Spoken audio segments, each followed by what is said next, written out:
ആലോചന എന്നുള്ളതല്ലേ ഇത്രയും നാളും നിങ്ങൾ കണ്ടതല്ലേ മാധ്യമങ്ങളിൽ എന്തോ ഒരു വിഴുപ്പലക്കലും എന്താ പ്രശ്നം. ആദ്യമേ തന്നെ ഈനക്കുറുപ്പിൻ്റെ ഈ വിഷയം വന്നപ്പോൾ ലക്ഷ്മിപ്രതിക്കെതിരെ ഒരു നടപടി വന്നിരുന്നെങ്കിൽ ഈ പ്രശ്നങ്ങളൊന്നും ഇതിലേ പോകില്ലായിരുന്നു.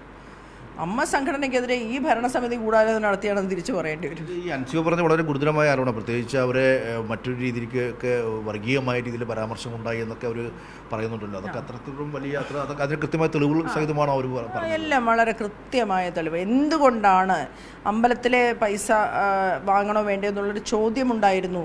ആ ചോദ്യം അവർ വായിച്ചു. അതിൻ്റെ പേരിൽ സ്വന്തം അഭിപ്രായം രേഖപ്പെടുത്തിയതാണ്. ആ രേഖപ്പെടുത്തിയതിൻ്റെ പിറ്റേ ദിവസം പണം കൊടുക്കാൻ തയ്യാറായ ആ അമ്പലത്തിന് തന്നെ അവരത് ആ കത്ത് അയച്ചു കൊടുക്കുകയും ഒരു മുസ്ലിമായ അൻസിബ ഇത് എതിർത്തു എന്ന് പറഞ്ഞ് വിദ്വേഷ പ്രചരണം നടത്തിയെന്നും എല്ലാം പറഞ്ഞ് തെളിവ് സഹിതമാണ് ആ കുട്ടി പറഞ്ഞത്. അതിനെതിരെ ആക്ഷേപം ഉണ്ടായത് അതിനെ ഒരു അഭിനേത്രിയെന്നോ നടിയെന്നോ മെമ്പറെന്നോ അല്ല, അതിനെ ഒരു മുസ്ലിമായി കണ്ടു, അല്ലെങ്കിൽ മുസ്ലിം എന്നുള്ള നിലയ്ക്ക് ആക്ഷേപ രൂപേണ കണ്ടു എന്നും അതിനെ ടിനി ടോമിനെതിരായ ആരോപണത്തിൽ കഴമ്പുണ്ടെന്ന് അംഗങ്ങൾക്ക് ബോധ്യപ്പെട്ടു. അങ്ങനെയാണോ? ടിനി ടോം മാത്രമല്ല, അത് ഒരു ഗ്രൂപ്പിൻ്റെ ആലോചന എന്നുള്ള പോലെ എല്ലാവർക്കും ബോധ്യപ്പെട്ടു. ഇതിന് ഈ കഴിഞ്ഞ ദിവസം അത് ശ്വേത പറഞ്ഞത് തനിക്കെതിരെ ഗൂഢാലോചന നടന്നൊക്കെ എന്നുള്ള ഗുരുതരമായ ഒരു കാര്യമൊക്കെ ശ്വേത പറയുന്നുണ്ട്. അങ്ങനെ എന്തെങ്കിലും നടന്നിട്ടുണ്ടോ? ശ്വേതയ്ക്ക് വിഷമം ഉണ്ടാവും. ഗൂഢാലോചന എന്നുള്ളതല്ലേ ഇത്രയും നാളും നിങ്ങൾ കണ്ടതല്ലേ മാധ്യമങ്ങളിൽ എന്തോ ഒരു വിഴുപ്പലക്കലും എന്താ പ്രശ്നം. ആദ്യമേ തന്നെ ഈനക്കുറുപ്പിൻ്റെ ഈ വിഷയം വന്നപ്പോൾ ലക്ഷ്മിപ്രതിക്കെതിരെ ഒരു നടപടി വന്നിരുന്നെങ്കിൽ ഈ പ്രശ്നങ്ങളൊന്നും ഇതിലേ പോകില്ലായിരുന്നു. അമ്മ സംഘടനയ്ക്കെതിരെ ഈ ഭരണസമിതി ഗൂഢാലോചന നടത്തിയാണെന്ന് തിരിച്ചു പറയേണ്ടി വരും. കാരണം അത്രയ്ക്ക് അവമതിപ്പാണ് ഉണ്ടാക്കിയത്. ആൾക്കാർക്ക് എണീറ്റ് വയ്ക്കാൻ വയ്യാത്ത തരത്തിൽ. ഈ കണക്കിൻ്റെ കാര്യത്തിൽ ഇപ്പോൾ ഉണ്ണി ശിവപാലിന് നിർബന്ധ അവധി കൊടുത്തു. പക്ഷേ ആ സമയത്ത് ബൈലോ പ്രകാരം പിന്നെ ജനറൽ സെക്രട്ടറി കുക്കു പരമേശ്വരനിലേക്കാണ് നോക്കേണ്ടത്. പക്ഷേ അവിടെയൊക്കെ ഒരു മൊത്തത്തിൽ എന്തൊരു ദുരൂഹത അല്ലെ കുക്കു പരമേശ്വരൻ്റെ കാര്യത്തിലൊക്കെ ഒരു പ്രശ്നം തോന്നുന്നുണ്ടോ? അങ്ങനെയാണ്? അല്ല, അവർ കൂട്ടായ ഉത്തരവാദിത്തമാണെന്ന് അവർ പറയുന്നുണ്ടല്ലോ. അവരെല്ലാ കാര്യങ്ങളും കൂട്ടായ ഉത്തരവാദിത്തമാണ്. അതായത് ഈസി തീരുമാനിക്കാതെ നടത്തിയ ചെലവുകളെക്കുറിച്ചാണ് അൻസിബി പറഞ്ഞത്. അപ്പം പിന്നെ അത് ആരുടെ ഉത്തരവാദിത്തമാണ്? ഈസി ഒപ്പിട്ട തീരുമാനങ്ങളല്ലാതെ 13, 14, 15, 16 ലക്ഷം രൂപ 13 ലക്ഷം രൂപ ഒരു പ്രോഗ്രാമിന്, ഒരു മ്യൂസിക് പ്രോഗ്രാമിന് കുടുംബസംഘത്തിന് കൊടുത്തു.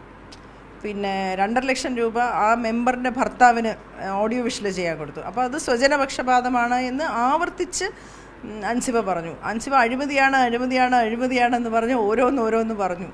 എല്ലാവർക്കും അത് ബോധ്യപ്പെട്ടെന്നേ. ഇനിയിപ്പോൾ നമുക്കറിയാം, പ്രത്യേകിച്ച് ഒരു സ്ത്രീകളുടെ ഒരു സംഘടനയ്ക്ക് ഒരു ഭാരവാഹിത്വം പ്രത്യേകിച്ച് സ്ത്രീകൾ വരുന്നു. പക്ഷേ അത് ഒരു 10 മാസം കൊണ്ട് ഈ ഒരു സാഹചര്യത്തിലേക്ക് എത്തി. അത് ഒരു വിമൻ കാർഡ് ഇതിനകത്ത് കളിക്കരുത്. ഒരു സ്ത്രീകളെ ജോലി ഏൽപ്പിക്കാനേ പറ്റുള്ളൂ. അവരെ ശരിയായി ചെയ്തില്ലേ പിന്നെ ഞാൻ സ്ത്രീയാണെന്ന് പറഞ്ഞിട്ട് കാര്യമില്ല. ഉത്തരവാദിത്വം ഏറ്റെടുക്കുമ്പോഴാണ് സ്ത്രീകൾക്ക് കിട്ടുന്നൊരു അവസരത്തെ എങ്ങനെ വിനിയോഗിക്കണമെന്ന് ഓർക്കാൻ. പിന്നെ ഇപ്പോഴത്തെ ഭരണസമിതിയിൽ രമേശ് പിഷാരടിയുടെയും ഗണേഷ് കുമാറിൻ്റെയും നേതൃത്വത്തിൽ രമേശ് പിഷാരടി കൺവീനറായിട്ടുള്ള ഈ ഒരു സംഘത്തിലേക്ക് കഴിഞ്ഞ തവണ ഏറ്റവും നന്നായി പ്രവർത്തിച്ച ആശാരവിന്ദുണ്ട്. മനസ്സിലായോ? ആശാരവിന്ദിനെ റോണിയും തിരിച്ചെടുത്തിട്ടുണ്ട്. ആ ഭരണസമിതിയിൽ നിന്ന് തന്നെ എടുത്തിട്ടുണ്ട്. അപ്പോൾ അങ്ങനെ ഒരു നീതിപൂർവമായ കാര്യമാണ് നടന്നത്. അഡ്ഹോക് കമ്മിറ്റിയിലോട്ട് എങ്ങനെയാണെങ്കിൽ എന്തുകൊണ്ട് അൻസിബ എടുത്തില്ല എന്നൊരു ചോദ്യം ഉയരാം. അഡ്ഹോക് കമ്മിറ്റിയിലേക്ക് വന്നാൽ അൻസിബയ്ക്ക് അടുത്ത വർഷം ഇലക്ഷൻ നയിക്കാൻ പറ്റത്തില്ല. അത് ശ്വേത തന്നെ പറഞ്ഞ ഒരു കാര്യം.